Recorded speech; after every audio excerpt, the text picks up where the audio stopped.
Thank you. Dan Sower on the front row, please. I'd like to go back to Ambassador Gulti's original question. Don't we need a stronger architecture of donor coordination in Juba?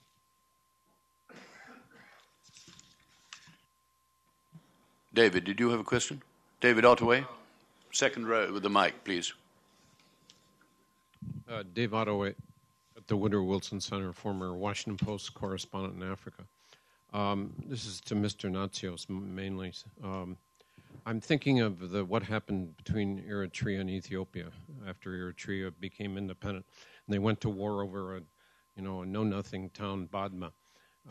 What is your assessment of the potential that they're just going to go right to war over Abyei, and you're going to have the same kind of conflict between North and South as you had between Ethiopia and Eritrea? And we have a last question from a gentleman here who's been smiling at me and has won my heart.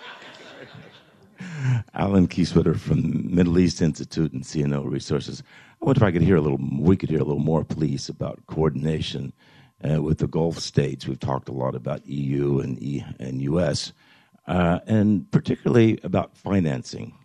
Are Gulf states willing to come up with the money? To which we might add China. Now I'm going to ask each of the panelists to have a final comment, starting perhaps with Minister Pronk and then working this way. The second I'm not allowed to answer, isn't it? Let me be very serious. The women are very resilient. The women in the camps are extremely resilient. I don't think I would have that resilience. Many want to change. They have defined change in their own way, and they are waiting and waiting and waiting until change is taking place on the basis of their own desires. Whether those desires are implementable is a different question, but it is a second reason to say, yeah, they are resilient. And the people in the South, they really wanted the change. They were resilient. Millions of people were killed. The others were resilient. They have learned to live with it. And they wanted a change. The outcome of the referendum didn't surprise me at all. And also all the southerners around Khartoum, they wanted a change. Now some wanted to stay, many wanted to leave. They wanted anyway a change. Who do not want a change, anyway not during all those years that I was there, the middle class in Khartoum. But maybe they didn't want to change because they had been manipulated. Yeah. Thank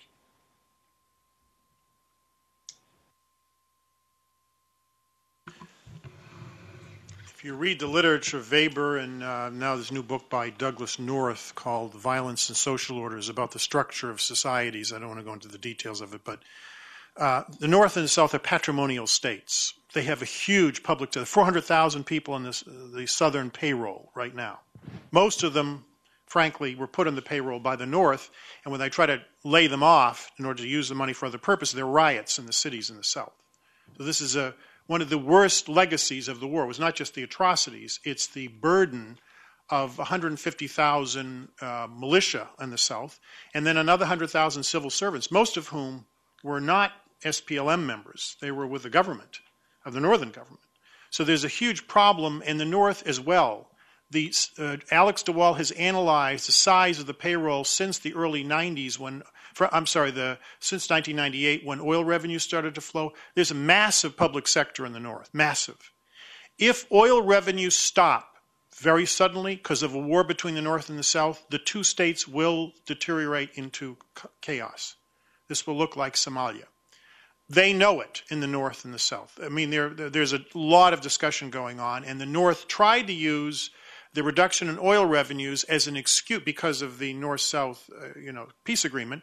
In January, they were saying we're going to have to lay people off. They want to lay them off and blame the South because they know they got too many people on the payroll and they can't sustain them. So my point here is there is one reason why I don't think they're going to go back to war over Abyei. When I say war, I mean a full-scale war with 200,000 people dead and the two armies basically. They'll have skirmishes. There'll be hundreds of people killed maybe, but not a full-scale war. Why? If there's a full-scale war, the oil fields will start producing oil, and the two states will be at risk of dissolution. So I don't think it's going to happen for economic pressures on them in the North and the South to maintain the existing structure of power, economic, is very, very high. The Southerners, I've been going to Sudan for 22, I have never seen them so well fed, so prosperous, so well clothed, so happy. The churches are full. I was astonished how much are given in the plate at the churches by Southerners. $6,000 or $7,000 in one church I saw collected. I watched them putting the money in. There is prosperity in the South, in the cities in particular. And the point here, and this is because they're on the payroll, but the point here is they all now have vested interest. Before, what was the interest in the South? Not to continue the war. Everybody was hungry, except anybody who had a gun. So, and the middle class, Jan is absolutely correct, don't want any change in Greater Khartoum because the three tribes have been making a lot of money since oil revenue poured into the Northern Treasury. So I think there are economic incentives against full-scale war. It could happen. People make mistakes sometimes. They miscalculate. Someone starts shooting and it gets out of control. But I think the incentive structure is such that there's heavy, heavy pressure on the North and the South not to go back to a large-scale conventional war.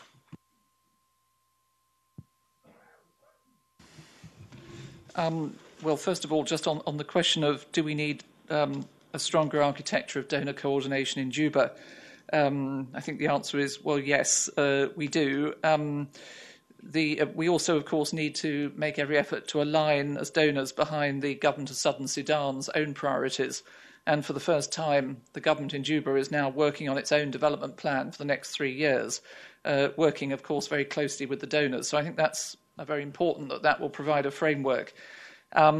The largest six donors, as a group called the G6 donors, the UN, the World Bank, the US, the European Union, Norway and the UK, are already meeting regularly in Juba now with the government, and that's a good step forward. And there is also consideration being given to what might happen if there is a new UN mission in the south. How it might be possible to strengthen the donor coordination with the government, maybe with a role for the future SRSG in that mission. On the question about what happens after the end of the CPA interim period, on democratic transformation, this was an area where we made least progress during the CPA period. Of course, we have less formal locus when the CPA comes to an end. But I'm sure, as far as the EU is concerned, we will certainly try to continue to have a dialogue with the government particularly on respect for human rights and democratic governance.